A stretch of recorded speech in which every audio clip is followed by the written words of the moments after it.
Hello students, बच्चों आज के इस वीडियो में हम एक्सरसाइज 6.1 के रेस्ट क्वेश्चंस को डिस्कस करेंगे। प्रीवियस वीडियोस में मैंने आपको बताया था कि रेट ऑफ चेंज के क्वेश्चंस को कैसे हम सॉल्व करते हैं। इस एक्सरसाइज में जो रिमेनिंग क्वेश्चंस हैं उनको हम आज डिस्कस करेंगे।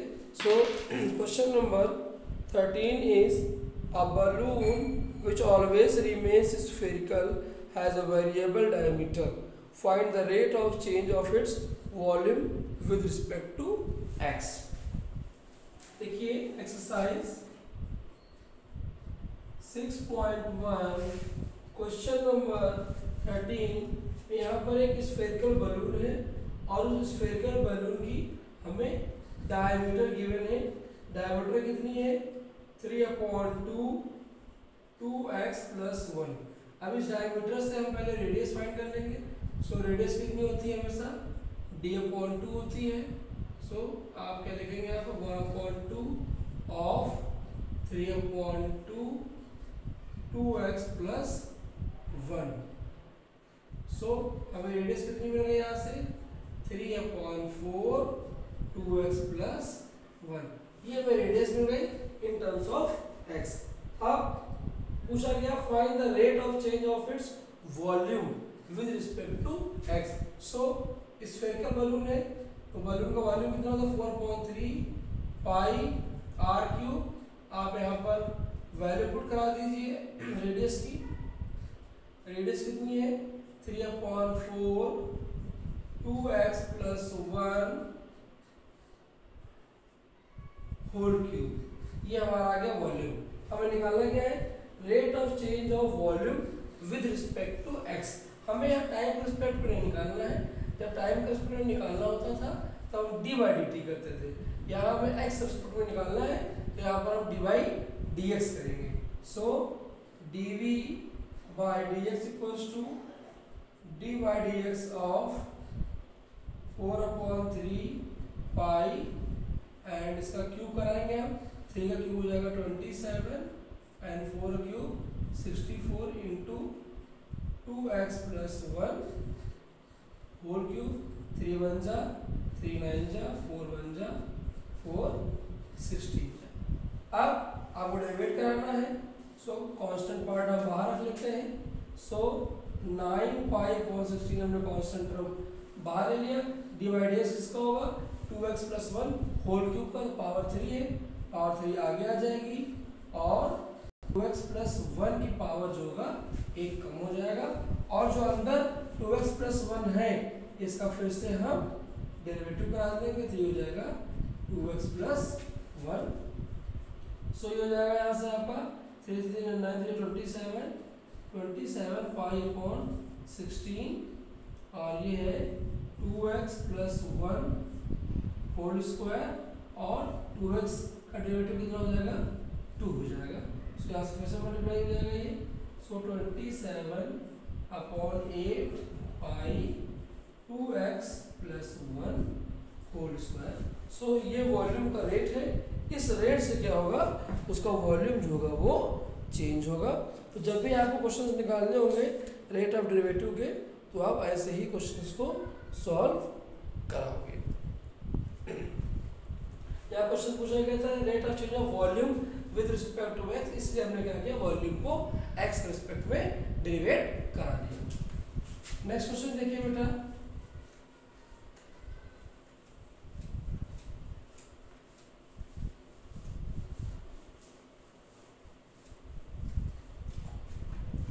नेक्स्ट क्वेश्चन है question number 14। Sand is pouring from a pipe at the rate of 12 cm³ per second. The falling sand forms a cone on the ground in such a way that the height of a cone is always 1/6 of the radius of the base. How fast is the height of a sand cone increasing when height is 4? देखिए जब हम sand को पोर करते हैं तो एक कोन form हो रहा है हमारे पास। ये आप मान लेते हैं कि इसकी रेडियस है और ये इसकी हाइट h है।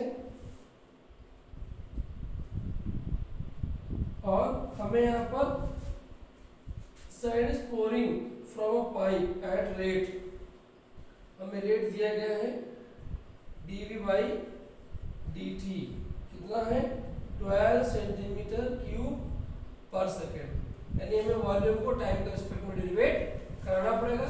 तो फॉर्मूला क्या होता है वॉल्यूम का कोण का 1/3 पाई r स्क्वायर h। लेकिन हमें पूछा क्या गया है how fast is the height of the sand change, height के फॉर्म में निकालना, रेडियस में नहीं चाहिए। और हमें यहाँ पे कंडीशन गिवन थी कि height of the cone is 1/6 of the base of the radius. Height क्या है रेडियस की 1/6 है, तो यहाँ से रेडियस कितनी आ जाएगी यहाँ से 6h। सो हमें गिवन था कि height is 1/6 of the radius. So यहाँ से हाइट क्या हो जाएगी r/6, तो r कितना आ जाएगा 6। सो वैल्यू पुट करा दीजिए यहाँ पर, r है 6h 1/3 पाई 36 h³ कट जाएगा ऐसे।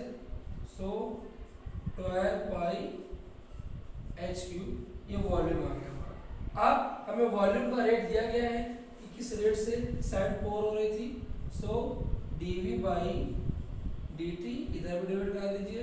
सो 12 पाई और जब यहाँ हो जाएगा 3h² into dH upon dt। अब dV बाई dt की वैल्यू में गिवन है कितनी 12, और यहाँ पे क्या है 12 pi into 3 into h square. h means height हमें गिवन है, हाइट कितनी है 4 मीन्स 16 dH अपॉन dt। सो 12 से 12 यहाँ क्या हो जाएगा कैंसिल हो जाएगा।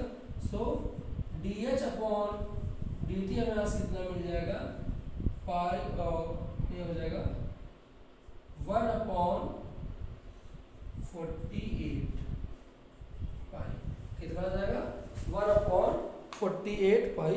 सो इस तरह से स्टूडेंट्स हमें इनके क्वेश्चंस को सॉल्व करना होगा।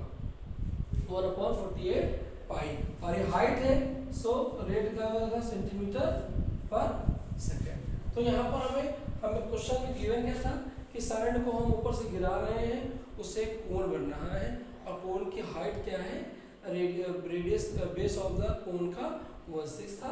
तो पहले हमने क्या किया, हमें पूछा गया था कि हाइट किस रेट से उसकी बढ़ेगी। तो पहले हमने वॉल्यूम निकाल लिया इन टर्म्स ऑफ हाइट, जहाँ रेडियस थी उसको भी हमने हाइट के फॉर्म में लिख दिया, और फिर हमें वॉल्यूम का रेट गिवन था, वॉल्यूम के रेट से हमने हाइट का रेट फाइंड आउट करा। नेक्स्ट क्वेश्चन देखिए।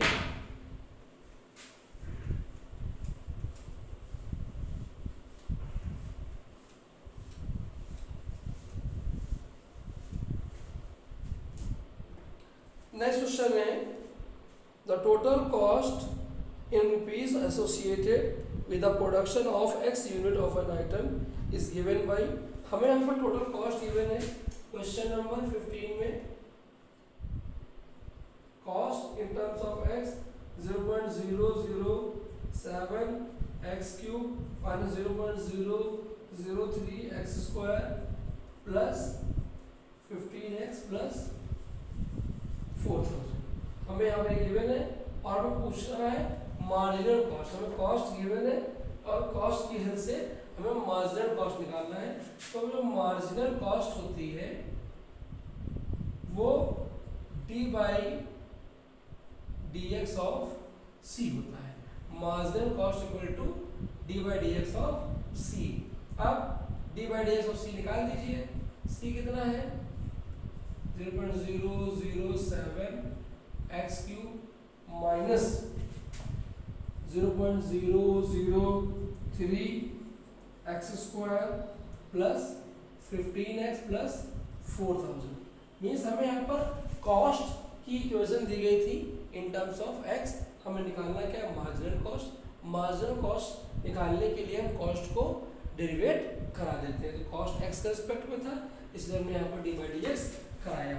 सो 0.007 और ये हो जाएगा हमारा 3x² x = 0.003 और x² का डेरिवेटिव हो जाएगा 2x प्लस 15 प्लस 0।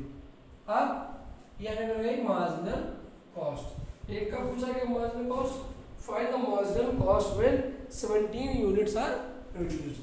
मींस यहाँ पर x की वैल्यू में क्या रखनी है, 17 पुट करना है।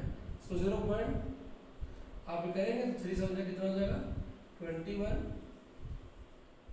इंटू 17 स्क्वायर माइनस मल्टीप्लाई करा दीजिए यहाँ पर 3 2 जा 6 इंटू 17 प्लस 15। सो आप मल्टीप्लाई करा लीजिए 0.021 इंटू 289 माइनस 17 6 जा 102 डेसिमल लगा दीजिए एंड प्लस 15 हो जाएगा। सो इन दोनों को हम मल्टीप्लाई कराएंगे और मल्टीप्लाई कराने के बाद क्या करेंगे, इसको मल्टीप्लाई करके इसको माइनस करेंगे और इसको पार्ट को माइनस करा देंगे तो उससे आ जाएगा ₹20.967। सो स्टूडेंट्स, जब भी कभी आपको कॉस्ट गिवन होगी और कॉस्ट की हेल्प से हमें मार्जिनल कॉस्ट निकालना होगा तो हम कॉस्ट वाली इक्वेशन को डेरिवेट करा देंगे और डेरिवेट कराने के बाद उसमें x की वैल्यू पुट कर देंगे तो हमें मार्जिनल कॉस्ट वहाँ से मिल जाएगी। नेक्स्ट क्वेश्चन देखिए, last question of the exercise.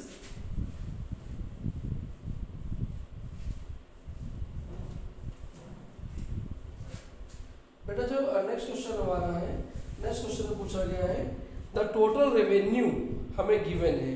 अब रेवेन्यू से हमें मार्जिनल रेवेन्यू निकालना है। अभी आपको मैंने बताया था कि जब कॉस्ट से आपने मार्जिनल कॉस्ट निकाला था तो कॉस्ट वाली इक्वेशन को हमने डेरिवेट कराया था। सिमिलरली अगर हमें यहाँ पे रेवेन्यू गिवन है, क्वेश्चन नंबर 17, हमें यहाँ पर रेवेन्यू गिवन है। रेवेन्यू कितना है 13x² प्लस 26x प्लस 15 और हमें निकालना क्या है मार्जिनल रेवेन्यू। क्या निकालना है मार्जिनल रेवेन्यू। तो रेवेन्यू से मार्जिनल रेवेन्यू निकालने के लिए आपको रेवेन्यू को क्या कराना पड़ेगा, डेरिवेट कराना पड़ेगा। और रेवेन्यू है कितना 13x² प्लस 26x प्लस 15, इसको डेरिवेट करा दीजिए। सो 13 इंटू 2x प्लस 26 इंटू 1, सो ये जाएगा कितना 26x प्लस 26। ये आ गई हमारी marginal revenue in the form of x। लेकिन क्वेश्चन क्या पूछा गया था, find the marginal revenue when x equal to 7। So marginal revenue निकालना है कब, जब x की वैल्यू 7 हो। 26 कॉमन ले लिया से हम, सो x प्लस 1 आ जाएगा ये। सो 26 7 प्लस 1 26 इंटू 8, 6 8 जा 48, 4 6 2 जा 8 2 जा 16 और 20। इस तरह से स्टूडेंट्स हमें रेट ऑफ चेंज के क्वेश्चंस को करना था। इसमें जितने टाइप के क्वेश्चंस थे वो सभी हमने डिस्कस किए हैं।